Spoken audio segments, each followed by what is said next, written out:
అందరికీ నమస్కారం. మనం 6th class social studies classes start చేసాము. సో అందులో భాగంగా మనకు ఫస్ట్ 2 లెసన్స్ కంప్లీట్ అయ్యాయి. అలాగే థర్డ్ లెసన్లోని మొదటి భాగం కూడా కంప్లీట్ అయ్యింది. థర్డ్ లెసన్లో రెండవ భాగంలో కొన్ని ఇంపార్టెంట్ పాయింట్స్ అనేది మనం చెప్పుకున్నాం. సో ఈరోజు థర్డ్ లెసన్లోని రెండవ భాగం కృష్ణా డెల్టాలోని ఒక గ్రామం పెనమకూరు ఆ village in the Krishna delta పాఠంలోని మరిన్ని ఇంపార్టెంట్ పాయింట్స్ అనేది ఈ రోజు మన క్లాస్ లో చూద్దాం. నేలలు, సాయిల్స్ అంటే పెనమకూరు యొక్క నేలలు గురించి మనం ఇప్పుడు చూద్దాం. In Penamakuru soils mostly are fertile, alluvial, black soils. అంటే చాలా వరకు నేలలు అనేవి పెనమకూరులో సారవంతమైన ఒండ్రు నల్లరేగడి భూములు. నదులు నిక్షిప్తం చేసిన నేలలను ఒండలి నేలలు లేదా ఒండ్రు భూమి అంటారు. అంటే the soils deposited by the river are called alluvial soils. Okay, alluvial soils are heavy and high water holding capacity. అంటే ఒండ్రు భూములు సారవంతంగా ఉండి ఎక్కువ నీటిని పట్టి ఉంచగలుగుతాయి. ఈ పాయింట్ గుర్తుంచుకోవాలి. తర్వాత వీటిలో అధిక పోషక పదార్థాలు కూడా ఉంటాయి.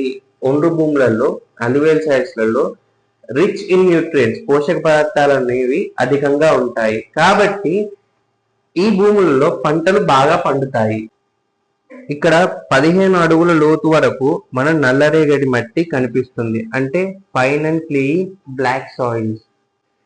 ఈ నల్లరేగడి భూములు వర్షాకాలంలో ఎంతో జిగురుగా ఉంటాయి. ఈ జిగురుగా ఉండి చాలా కాలం వరకు తేమను పోగొట్టుకోకుండా ఉంటాయి. అంటే మాయిశ్చర్ ని రిటైన్ చేసుకోగలుగుతాయి చాలా కాలం వరకు.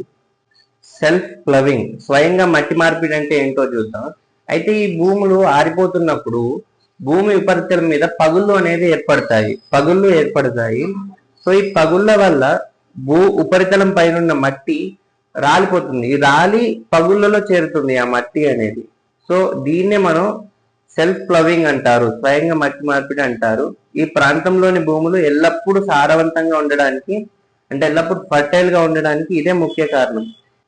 నదికి దగ్గరగా పశ్చిమ దక్షిణ భాగంలో ఉన్న గ్రామంలోని కొన్ని ప్రాంతాల్లో ఇసుక భూములు అనేవి ఉన్నాయి. అంటే శాండీ సాయిల్స్ అనేవి ఉన్నాయి. సో ఇది కూడా గుర్తుంచుకోవాలి. ఇసుక భూములు, శాండీ సాయిల్స్ కూడా మనకు పెనమకూరులో ఉన్నాయి.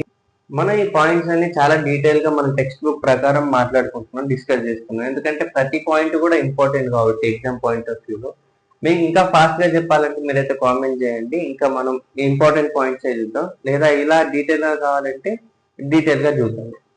ఈ ప్రాంతంలోని ఎక్కువ భాగం భూమి సారవంతమైనది కదా, అంటే ఫర్టైల్ కదా. కాబట్టి ఒకవేళ మనకు నీరు సమృద్ధిగా లభిస్తే సంవత్సరానికి 2-3 పంటలు పండించవచ్చు.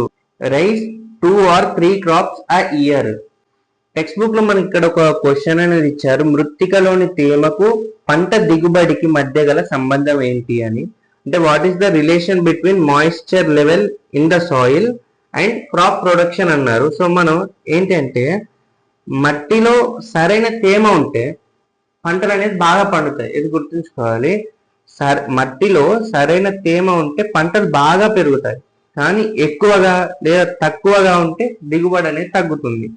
ఈ క్లాస్ లో మనం నేలలు, సాయిల్స్ గురించి చూసాము. రాబోయే క్లాసెస్ లో ఇంకా మరిన్ని ఇంపార్టెంట్ పాయింట్స్ అనేది చూద్దాము. ఈ వీడియో కనుక మీకు నచ్చినట్టయితే లైక్ చేయండి, షేర్ చేయండి, అలాగే సబ్స్క్రైబ్ చేయండి to Vamshikrishna academy. Thank you.